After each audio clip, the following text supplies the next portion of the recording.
దాని తర్వాత అది నాకు మంచిగా అనిపించింది. సార్ అనేది మంచిగా ఎక్స్ప్లెయిన్ చేసిండు.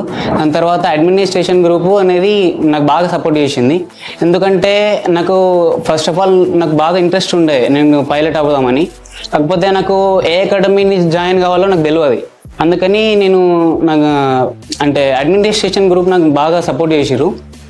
అండ్ వాళ్ళ సపోర్ట్ వల్ల నేను ఇప్పుడు ఇక్కడ మీతో మాట్లాడగలుగుతున్నాను. నా లోన్ ప్రాసెస్ కూడా బాగా జరిగింది. మా సార్ కూడా బాగా సపోర్ట్ చేసినారు. లోన్ ప్రాసెస్లో నాకు ఏ చిన్న ఇబ్బంది అయినా కానీ నేను అందరికీ అడ్మినిస్ట్రేషన్ గ్రూప్లో నాకు మంచి హెల్ప్ చేసిరు. హెల్ప్ చేసిన తర్వాత నేను లోన్ నా ఫస్ట్ లోన్ 3 lakhs లోన్ అనేది నాకు కంప్లీట్గా అయిపోయింది. నేను ఇప్పుడు పెద్ద లోన్ ప్రాసెస్కి అప్లై చేస్తున్నాను. దాని పర్పస్ నేను పాస్పోర్ట్ అప్లై చేసినాను. పాస్పోర్ట్ కూడా నాకు మంచిగా తొందరగా వచ్చే వారంలో నాకు పాస్పోర్ట్ వచ్చేస్తుంది. వచ్చిన తర్వాత నేను అనేది నా ప్రాక్టికల్ అబ్రాడ్ అనేది నేను ఫ్లయింగ్ ట్రైనింగ్ కోసం వెళ్తున్నాను. అక్కడ నా ఫ్లయింగ్ ట్రైనింగ్ మంచిగా కంప్లీట్ చేసుకొని నేను మంచిగా పైలట్ అవుదామని నా ఆశ.